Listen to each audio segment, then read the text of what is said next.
All right. Boom. Oh, this is great. We have a view. Yes, it is. This is good. You know, somebody was telling me that these steps were created because there was horse poop in the street. And so you Oh, had to like get above the horse poop before you got into your house. that makes I'm gonna sense. fact check myself in editing. Yeah, Um, yeah. I have never heard of that, but there's I also a can see that. there's also a thing in psychology, which is something Yeah. like the reason people the reason it feels good to sit up here instead of like down there is we feel safe Yeah. because we have our backs to a wall. So if you look at like tourist spots, everybody is like perched basically up on steps or something, which is why people sit on stoops now. Like it's one of the reasons it feels like a good idea to us. Oh, okay. Yeah, no, that's all going over my head. That's okay. I'm taking it in. We're gonna let you talk now instead of Oh, me okay. talking. Cool. First question is, what's your story? Ooh, my story. Um, that's such a hard one because I feel It's like, a big question. yeah. Well, I'm 28, and I guess I feel kind of old now, which is like weird to say when you're still so young. But I've just moved across so many cities at this point in my life. I lived in Hong Kong for a little bit, and then I lived in 2 different cities in Canada, like Vancouver and Toronto. And then about 4 years ago, I moved to the US. So I lived in Texas for a little bit, in Austin, moved to Seattle, and now I'm in New York City. And yeah, I guess I don't know what I'm in pursuit of with all these moves. I guess I just like to shake things up in life every like year, 2 years, 3 years or so. Um, and so I guess my story now is I'm trying to find some like long-term purpose outside of career. Uh, for like the longest, I felt like I was, chasing my career. And once I got to like this certain point where it felt like I had made it, it felt like I was missing a lot in other areas of my life that I had kind of ignored in pursuit of my career. And so that's kind of like where I'm standing now, where I'm just like, okay, like I made it in this one area of my life. I achieved that goal, but what's the new goal? And I don't know, it causes a lot of confusion sometimes, internal confusion, because I'm like, where do I go from here? And I'm still figuring that out. But I'm hoping within the next year I get some sort of answers or something. Yeah. What me and my friends have been calling it is a quarter life crisis. Yeah, that's a good one. Have you heard that before? I have, but for some reason Doesn't it felt feel like real to you. Yeah. Okay. Yeah. And I don't know. It felt like that should come in your 30s still. I know that's supposed to Yeah. be your midlife crisis, Right. but like we just live for so long now that, I feel like the goalposts have moved with the Yeah. quarter. But Do you feel like you still have meaning in your work? Or are you thinking about making a like career shift too? I mean, yes and no. Like, I do see the meaning in what I do, but sometimes there's like a feeling or a thought deep down of what else could there be out there for me. I've just been focused on this one thing for so long that I don't really know what else exists out there and what else could be for me outside of the thing that I do. Um, so, Make sure to just hold this up. oh, okay. It's So all yeah, good. like that Yeah. gnawing feeling kind of Yeah. exists, but I don't know. I feel like whenever someone asks me questions like this, I always Yeah. default to I don't know. I think I do know deep down, but I just don't want to say it out loud What is it? Say it out loud. for like that fear of being judged. Okay. Know? But so you know what you want to do. You're just a little scared to do it? I'm a little scared to talk about it, and I'm a little scared to do it. Okay. Because when I do talk to, people in my life around, hey, maybe I want to move on to a new chapter of my life, they get really scared for me. Maybe just because I can't express it very clearly and like have concrete steps towards the next thing I'm gonna do. But sometimes it's hard to truly know what you want to do until maybe you like just make a leap and you're like, okay, I'm on to this new phase of my life.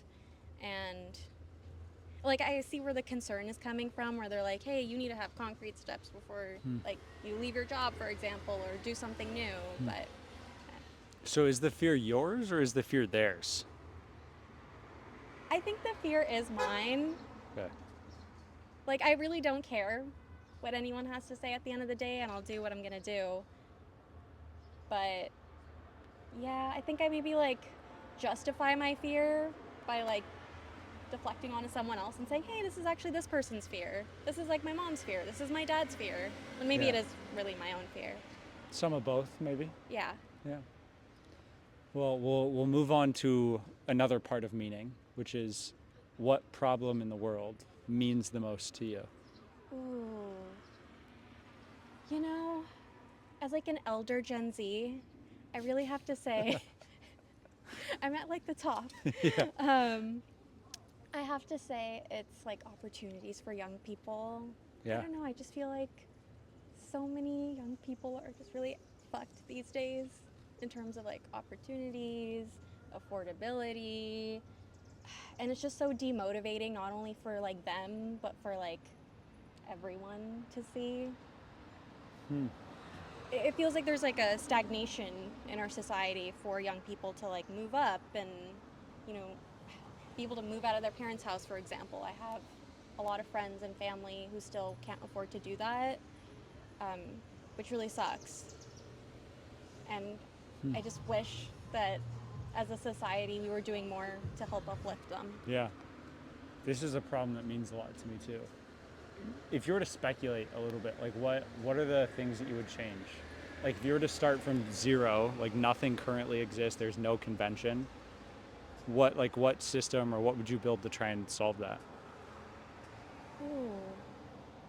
I think I would definitely want to change how young people secure loans for education. Interesting. Yeah.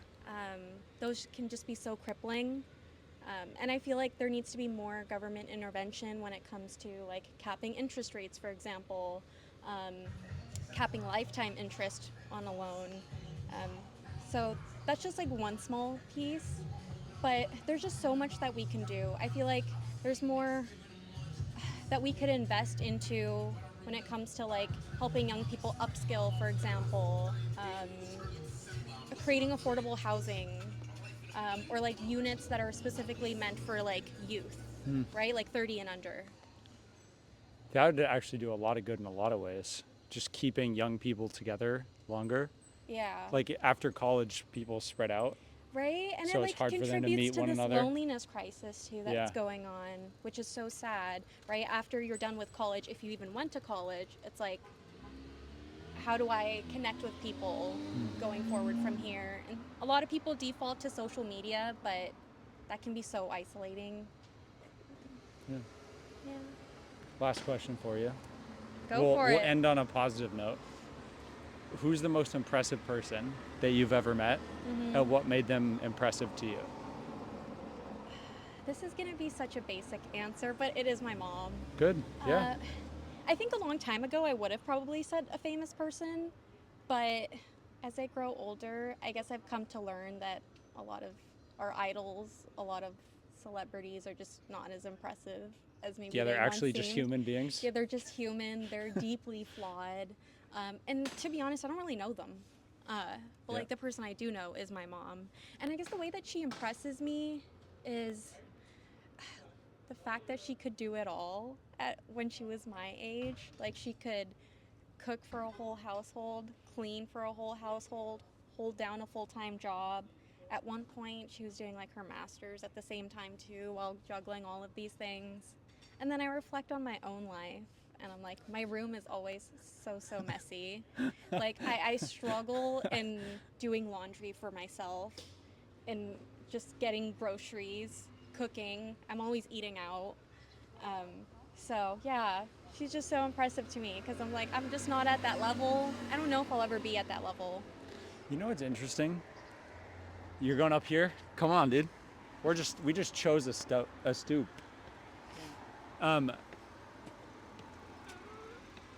One thing I think about is this idea of forcing functions. Yeah. Which is like your mom just said yes to a lot of things and then had to figure it out. Yeah. So she didn't have an option. It was like she's enrolled in a master's program and she has kids. Like you Yeah. can't like delete the kids. Yeah. It exists. You're like stuck in that situation. So you got to figure it out. Yeah. And if your mom is the kind of person, which it sounds like she is, like to not like let things go if she said she would do them, she's gonna figure out how to do them. Yeah. You know what I'm saying? Yeah. But we have so many options that it's easy to not take any chances. Which means we're not actually forced to stretch or grow in any capacity. You know what I'm saying? Like I just chose the number 100 and went to the street and started talking to people. Yeah. And I've told a ton of people on the internet that I'm doing this. Yeah. Which means like both I need to hold to my own word because of me, but I also need to hold to my word because other people know about this. Yeah. And that forces me to like actually go and make this a reality, you know? Yeah. No. I see what you're saying. So what's the leap that you're going to take after this conversation? Gosh. I'm glad that I said yes, first Yeah. of all. And I guess I'm just going to continue to say yes. I don't know if I'm like ready to truly push myself to go and make a leap of faith and do something different and shake things up other than like where I live, for example. But yeah, this was nice. What's like a small change? A small change? Like leaps don't have to be like I'm gonna go change my Ooh. entire career Yeah. and change where I'm living. Yeah. Also, you've tried change where I'm living. I have. For what it's worth, Yeah, from a who knows if random it's guy working, you met but- off of a WhatsApp group chat. Yeah. But is it working? What's moving to New York done for you? Ooh. You know, I have found myself in a position lately where I like try and do the most to like connect with people and talk to people. Like for example, like today, I think I messaged like 5-6 different people Hell yeah. with like plans and being like, hey, let's do this. I Yeah. got a lot of rejections. Don't get me But wrong. you sent it. Yeah, but I sent it, and I'm kind of proud of myself for doing that. Normally, I would see like some of those rejections and be like, dang, like this is why I don't even put myself out there. Right. But for some reason, it didn't feel as bad as I thought it was going to feel. And Yeah. I was actually kind of proud of myself. You seem like a very confident person. Really? Yeah. No. Like you not at talk all. very smooth. Do Like I? that you know yourself. Yeah. I think this is just how I talk, but like deep down, I have Well, so much you can't anxiety. talk smoothly about deep questions without having already thought about them some. Yeah. I'm giving you a compliment. Okay, I'll take it. I'll take it. You're just gonna have me sitting here and reflecting for like the next 10 minutes and be like, what did he mean by that? Well, so I just told you about the Lux surface area thing, which is doing and telling, Yeah. and you get a greater area of surface area if you are both doing and telling. Okay. Basically, like, I'll draw a map on the screen for later. I'll draw it for you sometime. But the other thing is, like, basically pain and reflection are like how you increase your talent or experience. So like reflecting is as important as pain. Like you can actually go through less pain than somebody else, but reflect more and be farther ahead than them. Because the people that just go through pain but don't reflect don't learn. Yeah. So I So guess that's are why you I meaning to say I'm like a introspective type of person who Would you say that? not throwing it back on me? I think so. Then I am. would say it too. Okay. Yeah. Yeah. I mean, I try not to be because if I'm in my thoughts too much, then Yeah. I just start spiraling. But it's just something that I naturally do, and it's like hard to stop. You know what? You know what's great about spiraling though? What? It goes both directions. Like you What do can you spiral mean? down, Okay. but you can also spiral up. Do you have an example of that? I don't know Yeah. if I've ever seen it in practice. When I'm talking to random strangers on the street, Yeah. I'm getting a lot of rejections, of course. Yeah. But every time that I get a rejection, I'm like, oh, that's great. I'm getting so much closer to the next person that's going to talk to me. And I'm getting more excited every person that I talk to. Yeah. And it's like in physics, there's this idea of a tipping point, or a different idea in physics called inertia, Yeah. which is like a big ball is worth 20 pounds. You need a certain amount of force to push it, but once it starts rolling, it starts rolling. Yeah. And you have to reach exactly the right amount of force for it to start rolling. In Yeah. the same way, something only works out when you reach like that level of doing the right things. So you can keep trying and trying and trying and trying, but you're just waiting to get to that tipping point. Yeah. That moment of inertia, and then things start rolling. And I know that moment is coming if I'm putting in force towards it, if I'm putting energy towards it. My counter to that Okay. is, how do you know when to quit? Because sometimes you could be just going in the wrong direction, and at some point you have to teach yourself, hey, this isn't working, let's pivot. I don't think there's actually a wrong direction. But then like at what some point, makes a aren't you direction just wasting your time? What makes a direction wrong? I guess if the needle isn't being moved, you're On in the the same place. needle isn't even being moved towards what? Towards where you want to go. So like by doing those street interviews, right, you have this ultimate goal, Yeah. let's just say, and if no one is taking you up on your offer and you're trying the same approach again and again, you're not actually moving forward until you pivot I would and argue find a with new that. strategy. So what are you gaining from going in the wrong direction, so to speak? If anything, you're losing out on your time. No. What are you gaining though? Oh, what are you gaining from going in the wrong direction? Correct. Knowledge. Information. Yeah. That's the wrong direction. Yeah. I would argue that information that way is the wrong direction is moving the needle towards going in the right direction. Okay.